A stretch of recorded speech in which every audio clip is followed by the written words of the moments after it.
حضور علیہ السلام نے فرمایا اگر میں علم کا شہر ہوں تو پھر علی دروازہ ہے. علی باب علم کے، شہر علم کے باب علی ہے. امام صفوری کہتے ہیں ایک دن نا حضرت جبریل امین انسانی شکل میں مولا علی کے سامنے آ کے کھڑے ہو گئے. کون؟ حضرت جبرائیل علیہ السلام. حضرت جبریل امین کھڑے ہوئے انسانی شکل میں، تو کہنے لگے علی یہ بتائیے کہ جبریل اس وقت کہاں ہے؟ انسانی شکل میں، اور مولا علی سے پوچھتے ہیں. تو کچھ جو آج کل ہمارے شاگرد حضرات پڑھ جاتے ہیں نا تو وہ ذرا جلدی کرتے ہیں جواب دینے میں. بڑوں کو جب جواب بھی دینا بزرگوں کو تو جواب میں بھی آداب کا خیال ہونا چاہیے. اگر آپ کو سوال آتا بھی ہو تو پھر بھی اس میں آداب کا خیال آپ رکھیں گے. آپ فٹافٹ نہیں کہہ دیں گے کہ جناب یہ اس کا جواب ہے، یہ معنی ہے، فوراً نہیں آپ کہہ دیں گے. آپ اس میں بھی آداب کا خیال کریں گے.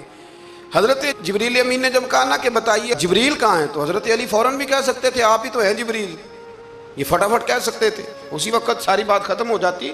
لیکن بزرگوں سے بات کرنے کے کچھ آداب ہوتے ہیں، کچھ طور طریقے ہوتے ہیں جو اللہ ماشاءاللہ آج کل لوگوں میں نظر نہیں آتے. کچھ طور طریقے ہیں، کچھ سلیقے ہیں، کچھ جو ہیں وہ اس کے خاص نقطہ نظر ہے، اس کو سمجھنا چاہیے. حضرت مولا علی شیر خدا رضی اللہ تعالیٰ عنہ سے جب پوچھا نا کہ جبریل امین کہاں ہیں اس وقت، تو حضرت علی نے پہلے اوپر دیکھا، پھر نیچے دیکھا، پھر دائیں دیکھا، پھر بائیں دیکھا، پھر آگے دیکھا، پھر پیچھے دیکھا. جواب فٹافٹ تیار تھا کہ آپ ہی تو ہیں، لیکن ایسے جواب نہیں دیا. فرمانے لگے جناب نہ تو اس وقت حضرت جبریل مشرق میں ہیں، نہ مغرب میں ہیں، نہ شمال میں ہیں، نہ جنوب میں ہیں، نہ 7 زمینوں میں ہیں، نہ آسمانوں میں ہیں. پھر بھی یہ نہیں کہا کہ آپ جبریل ہیں. فرمانے لگے بھئی زمینوں آسمانوں مشارق مغارب میں تو کوئی نہیں، تو یا آپ جبریل ہیں یا میں جبریل ہوں، دونوں میں سے ایک ہے. تو حضرت جبریل امین مسکرائے، فرمانے لگے نہیں آپ تو علی ہیں، جبریل تو میں ہی ہوں، آپ علی ہیں. دیکھیں نا بہت سارے لوگ سوال کا جواب دیتے ہیں پر وہ آداب کو ملحوظ خاطر نہیں رکھتے. نبی پاک علیہ السلام نے ایک دن نماز 4 رکعتوں کی تھی تو حضور نے 2 پہ سلام پھیر دیا. تو صحابہ سے پوچھا میں نے کتنی پڑھی ہے؟ عرض کرنے لگے یا رسول اللہ زیادہ پتہ تو آپ کو ہی ہے پر ہمیں لگتا ہے کہ آپ نے 2 پڑھائی ہیں. یہاں ایسے کرتا ہے کوئی؟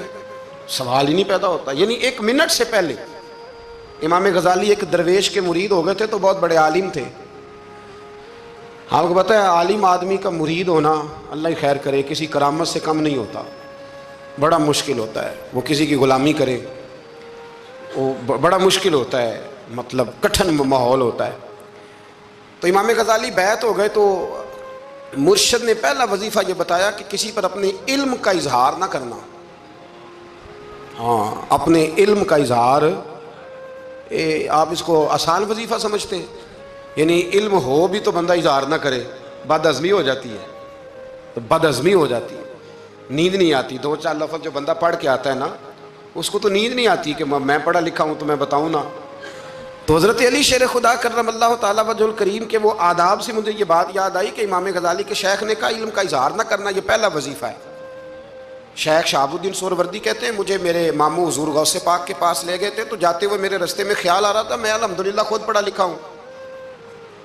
کہ جب انہوں نے جا کے پیش کیا نا غوث پاک کی بارگاہ میں کچھ دیں تو حضور غوث اعظم فرمانے لگے بھرے ہوئے پیالے میں کیا ڈالوں، تو پہلے ہی فل ہے، کوئی گنجائش ہی نہیں. تو فرماتے ہیں پھر میں اگلی دفعہ گیا تو غرور علم کو توڑ کے گیا. تو پھر میں غوث اعظم کی بارگاہ میں بیٹھا تو اللہ تبارک و تعالیٰ نے پھر مجھے جھولی بھر کے خیرات عطا فرمائی. یاد رکھ. تو کہتے ہیں انہوں نے کہا کہ اظہار نہیں کرنا علم کا. تو بس ایک دن بیٹھے بیٹھے نا ایک بندہ مسئلہ پوچھنے آیا، انہوں نے بزرگوں سے مسئلہ پوچھا، میرے مرشد سے. امام غزالی کہتے ہیں میرے پیر سے مسئلہ پوچھا تو وہ کہنے لگے بھئی مجھے نہیں اس سوال کا جواب آتا. حضرت صاحب نے کہہ دیا مجھے نہیں آتا. کہتے میں قریب تھا، میں نے اس بندے کو بلایا، میں نے کہا مجھے آتا ہے جواب، میں بتاؤں؟ تو کہتے ہیں شیخ فرمانے لگے غزالی تیرا کیا خیال ہے مجھے نہیں تھا جواب آتا؟ یہ تو تجھے آزمانے کے لیے انکار، تیری ابھی میں نہیں نہ گئی تو کوئی نہیں میاں پھر ابھی تو رستے میں ہی رہے گا. فٹافٹ لوگ کہتے ہیں ہم ایسی لاکھوں کتابیں قابل ضبطی سمجھتے ہیں جن کو پڑھ کے بیٹے باپ کو خبتی سمجھتے ہیں. ایک بات یہ کہ ان سے محبت کرنی ہے، دوسری بات یہ کہ ان کی سیرت. پہلی بات زندگی میں ادب بڑا کیا مولا علی شیر خدا نے، بڑا ادب کیا. حضرت علی کہتے ہیں میں نے نبی پاک سے ایک سوال پوچھنا تھا تو میں نے 14 دن انتظار کیا. یعنی سوال جو ذہن میں آ جائے تو نمبر پاس ہوتا ہے، تو 14 منٹ انتظار ہوتا ہے. میں نے تو گھنٹے کا ہی نہیں. یعنی 14 منٹ بھی بندے انتظار، سوال ہی پیدا نہیں ہوتا. اور اگر پیر صاحب فون نہ ریسیو کریں تو وہ متکبر ہے، اگر وہ فون نہ اٹھائیں تو پھر یہ ہے کہ اب دین کی بات کس سے پوچھیں جی ہم، پھر ہمارے پاس فلسفہ ہے. کہتے ہیں میں نے 14 دن انتظار کیا. کیا؟ مولا علی فرماتے میرے دل میں خیال تھا کہ کوئی اور آ جائے اور جو میں بات پوچھنا چاہتا ہوں وہ نبی پاک سے پوچھ لے، وہ حضور سے پوچھ لے تو میرا بھی چلو معاملہ بن جائے گا. اب ان سے زیادہ کو بے تکلف تو نہیں تھا نا نبی پاک کی بارگاہ میں، جھٹ پوچھ سکتے تھے. 14 دن، کہتے ہیں 14 دن کے بعد بندہ آیا، وہی سوال پوچھا جو میں نے پوچھنا تھا. تو کہتے ہیں حضور جواب اسے دے رہے تھے اور دیکھ میری طرف رہے تھے، جواب اسے دے رہے تھے اور توجہ حضور کی میری جانب. ایک ان کی زندگی میں ادب بڑا ہے. دوسری بات یہ کہ گہرا علم ہے مولا علی کا. ہمارے ہاں لوگوں کے پاس علم ہوتا ہے، اللہ ماشاءاللہ بڑے بڑے اچھے علماء ہیں، لیکن بعض جگہ پہ علم بڑا سطحی سا ہے، سطحی سا. یعنی ساری زندگی جس بندے نے علم پڑھا ہے وہ گہرائی تک نہیں اترا، یعنی اس پر عمل نہیں کر سکا. تو اگر میرا علم مجھے نفع نہیں دے رہا تو میرا علم کسی کو کیا نفع دے گا. حضرت علی کا علم گہرا تھا، سیانہ علم تھا، گہرائی والی بات کرتے تھے، بڑی سوچ سمجھ کے فیصلہ کرتے تھے اور بڑے زیرک تھے، دانا آدمی تھے حضرت مولا علی شیر خدا رضی اللہ. اور آپ کا فہم و فراست نرالا تھا. ایک شخص نے کہا جی میں نے ترس کھا کے ایک عورت سے شادی کیا، وہ بوڑھی تھی، ترس کھا کے نکاح کیا. میں جوان، وہ بوڑھی ہے، پر میں قریب جاتا ہوں تو مجھے پتہ نہیں کیا ہوتا ہے. وہ بڑی جگہ پہ گیا ہوں پر میرا مسئلہ نہیں حل ہوتا، حالانکہ وہ لاوارث تھی اور شادی نہیں اس کی ہو سکی. تو حضرت علی شیر خدا فرمانے لگے بی بی کو میرے پاس لا، عورت کو لا. وہ لائے تو آپ فرمانے تیرا نکاح نہیں ہوا؟ کہنے لگی نہیں. فرمایا سوچ لے. چپ کر گئی. فرمایا کوئی گناہ کیا ہو؟ خاموش ہو گئی. کہنے لگی میں نے میرا آغاز تھا جوانی کا تو میں نے ایک ناجائز بچہ پیدا کیا، پھر اسے پھینک دیا، آبادی میں پھینکا. تو حضرت علی شیر خدا فرمانے لگے یہ تیرا وہی بچہ ہے. چونکہ جو اس نے کیفیات بتائی ہیں وہ یہ ہے کہ انسان ماں بہن جو اس کی ہوتی ہے نا، کچھ بھی ہو جائے اللہ تعالیٰ نے فطری جذبے رکھے ہوتے ہیں. تو وہ کوئی حیوان ہو تو بات الگ ہے، اگر انسان ہو تو وہ مطلب انسان ماں کے سینے سے لگ بھی جائے تو اس سے شفقت کا رنگ تو نظر آتا ہے، لیکن اس کے اندر وہ جذبات پیدا ہو سکتے نہیں. بیٹی سینے سے لگ جائے تو وہ والے جذبات اس میں تو حضرت علی شیر خدا کا علم بڑا باریک. تو آپ فرمانے لگے میاں وہ جو تیرا اس کے اوپر ترس آیا نا، اس کی بھی وجہ یہ ہے کہ تیرا اس سے کوئی ازل سے رشتہ ہے، لہذا تمہارا نکاح منعقد. اتنا گہرا، سیاںہ اور پیچیدہ، یعنی باتوں کی گہرائی تک. آج ہمارے بہت سارے میری طرح کے لوگ تقریر کرتے ہیں تو وہ عوامی نفسیات کے مطابق بات نہیں کر پاتے، کیونکہ ہم جو تقریر رٹ کے آئے ہیں وہ تو ہم نے تو علم ظاہر کرنا ہے. اور نعرہ لگوانا بڑا شوق ہے، جب تک وہ مطلب لوگوں میں شوق نہ پیدا ہو پھر بعد میں گفتگو ہوتی ہے آج میں جلسہ لوٹ لیا ہے. تو میں کہا کرتا ہوں کہ جلسہ لوٹا نہیں جاتا، جلسے میں تو کچھ لٹایا جاتا ہے، علم دیا جاتا ہے، فہم دیا جاتا ہے، شوق دیا جاتا ہے. تو یہ کیا مطلب بات ہو؟ تو گہرا علم تھا. چوتھی بات، علم بھی تھا اور تقویٰ بھی تھا، پرہیزگاری بھی تھی. جب آپ خلیفہ تھے نا، امیر المومنین تھے، امیر المومنین. آپ چلو صوبائی وزیر کی بات نہیں کرتا، آپ کسی نا حلقے سے، جو وہ ہمارے پاکستان میں عہدے بہت زیادہ ہیں، تو جس کو کوئی ہلکا سا نا، چلو پرانا ورکر ہے تو کوئی دے دیتے ہیں، اس کو بھی مل جائیں تو 15 کو ووٹ تو اس کے بھی کہیں نہیں گئے مبارکباد کے. اللہ اسے پوچھیں کہ تیرا اصل میں کام کیا ہے تو کام کوئی بھی نہیں ہوتا اس کا، بورڈ لگ جاتے ہیں. بڑا کیا بات ہے جناب، موج بن گئی. حضرت علی امیر المومنین تھے اور کوفے کے چوک میں کھڑے تھے، کوفے کے چوک میں، اور فرما رہے تھے کہ بھئی یہ میری زرہ ہے، بڑی قیمتی ہے، یہ کوئی بندہ خرید لے. کسی نے قریب جا کے پوچھا امیر المومنین کیوں بیچ رہے ہو؟ تو فرمانے لگے میری طامت پرانی ہو گئی ہے، اب نہ اتنی پرانی ہوئی ہے کہ اس پہ پیوند لگنے کی بھی جگہ کوئی نہیں بچی، اگر یہ پھٹنے کے قریب نہ جاتی تو میں زرہ نہ بیچتا. امام حسن رضی اللہ تعالیٰ عنہ کہتے ہیں میرے ابا جی خزانے کا سارا منہ کھول کے اللہ کے بندوں میں بانٹ کے تو اس کمرے میں 2 نفل پڑھ کے کہتے تھے یا اللہ گواہ ہو جا، میں نے قوم کی امانت قوم پہ خرچ کر دی ہے. یہ پرہیزگاری، یہ تقویٰ، یہ ذوق حضرت مولا کائنات شیر خدا علی المرتضیٰ رضی اللہ تعالی عنہ. ہمارے ہاں نا ہم نے بانٹ دی ہیں چیزیں، یعنی کوئی بندہ زیادہ حضرت علی کے نعرے لگانے لگ جائے تو لوگوں کو شک پڑ جاتا ہے. تو ایک بندہ میرے کان میں کہنے لگا 2-3 دن سے یہاں علی علی ہو رہی ہے کان میں. اب بڑی جلدی ہمارے تھرمامیٹر والے لوگ بھی بڑے تیار بیٹھے رہتے ہیں کہنے لگا 2-3 دن ہو گئے یہاں علی علی ہو رہی ہے. میں کیا دعا کر ہوندی رہے. تو کہنے لگا آپ نے کوئی وضاحت نہیں کی. میں کہا تینوں اصل وضاحت دی لوڑ نہیں, تینوں کسی اور شے دی لوڑ ہے. عجیب بیوقوف آدمی ہے بھائی. ان لوگوں کا تو رشتہ ہی کوئی نہیں مولا علی شیر خدا کے ساتھ. اور ہم جو ہیں ہم تو مرید ہیں مولا علی شیر خدا. اعلیٰ حضرت فرماتے ہیں کہ حضور سے پہلے بھی جس کو ولایت ملی ہے وہ مولا علی کے صدقے ملی ہے, اور قیامت تک جس سے اللہ ولایت دے گا وہ مولا علی شیر خدا کے قدموں کی خیرات کی برکت سے دے. ایک سلسلہ علیہ نقشبندیہ ہے جو حضرت ابو بکر صدیق سے انسلاک کرتے ہیں, باقی تو تمام سلاسل کو سارا فیض ہی مولا علی شیر خدا سے.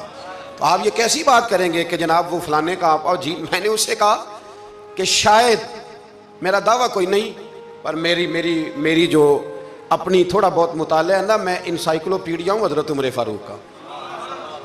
مجھے جنون ہے حضرت عمر فاروق سے محبت, جنون ہے. اور میں نے ایک دفعہ سکیچ صرف ابھی بنایا ہے, تو شاید میں 2 جلدوں میں کتاب لکھ دوں حضرت عمر فاروق. یعنی شاید ان کے حالات پر کوئی ایسی کتاب جو دنیا میں چھپی ہو اور میں نے دیکھی نہ ہو, شاید وہ جس ذریعے سے بھی. اور آپ میری گفتگو سن لیں, شاید ہر دوسری بات میں حضرت عمر کی کرتا ہوں, لیکن ایک بات پکی ہے کہ مرید میں مولا علی شیر خدا کا. یہ بات میاں پکی ہے, اس میں شک کوئی نہیں نا. اس لیے کہ حضور کے بعد فیض مولا علی سے, پھر امام حسین سے, پھر امام زین. یہ ہمارے بزرگوں نے ہمیں شجرہ یہ دیا ہے. تو آپ وہ جو بات جہاں ہے وہ وہاں ہے. حضرت ابو بکر صدیق کے بارے میں جو شک کرے پکا بے ایمان ہے. پر اس میں تو بات پکی ہے نا کہ حضور نے فرمایا علی تجھے دیکھنا بھی عبادت اور تیرا ذکر کرنا بھی عبادت. تو خدا کے بندو علی علی نہ کریں, ہم تو مر جائیں.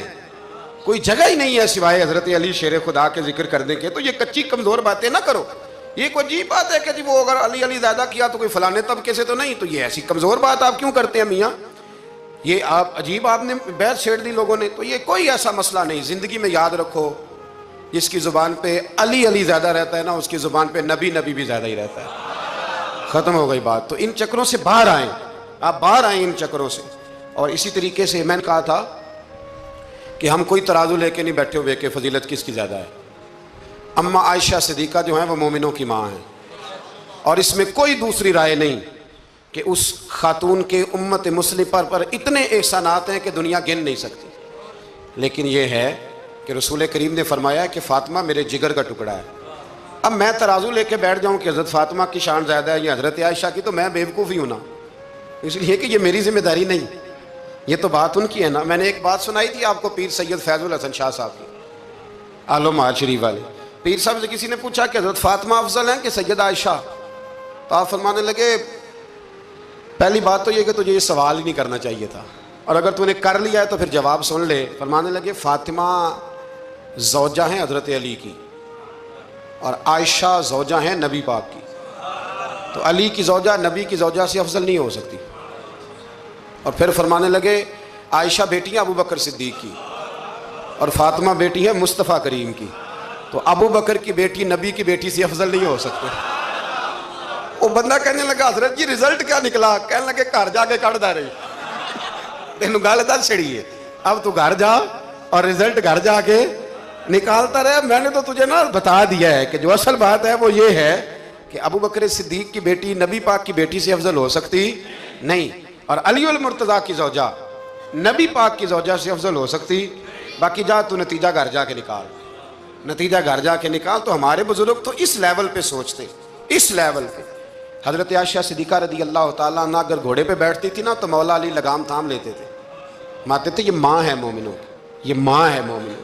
آپ کیا بات کرتے ہیں؟ حضرت عمر فاروق کو کبھی حضرت عائشہ بلا لیتی تو کانپتے ہوئے حاضر ہوتے. ماں ہے مومنوں. یہ کچی باتیں چھوڑ دیں, عشق کرے تو کھول کے کرے, ڈر ڈر کے نہ کرے. میں نے درجنوں تقریروں میں کہا کہ منقبتیں لکھو حضرت صدیق اکبر کی بھی, حضرت عمر کی بھی منقبت لکھو, حضرت عثمان کی بھی لکھو, اور ہم سنتے ہیں الحمدللہ وہ ساری. لیکن میرے بھائی یہ یاد رکھیں, اس میں کوئی شک نہیں, ان کی عظمتیں, شانیں, فضیلتیں وہ بلندیاں ہیں. ہمارا یہی عقیدہ ہے, اور الحمدللہ ہماری نسلیں بھی اسی پہ قائم رہیں گی. ہم انہیں نسلیں مانیں گے ہی تب کہ خلفائے راشدین کی جو خلافت کی ترتیب ہے وہی فضیلت کی ترتیب ہے. لیکن میاں یہ بھی تو ہے نا کہ جس کا جو مرشد ہو نا, اسے وہ بہرحال دوسروں سے افضل جانے گا تو فیض پائے گا, وہ جانے گا. تو اس لیے نظریہ ہمارا یہی ہے کہ وہ خلفائے ثلاثہ حضرت مولا علی شیر, اور حضرت علی کا اپنا فرمان ہے. آپ فرمایا کرتے تھے جس نے مجھے ابو بکر صدیق اور عمر فاروق سے افضل کہا, میں اسے مفتری کی سزا, جھوٹے کی سزا دوں گا, اسے کوڑے ماروں گا. کوڑے ماروں گا وہ جھوٹا ہے جو مجھے ابو بکر اور عمر سے افضل کہتا ہے.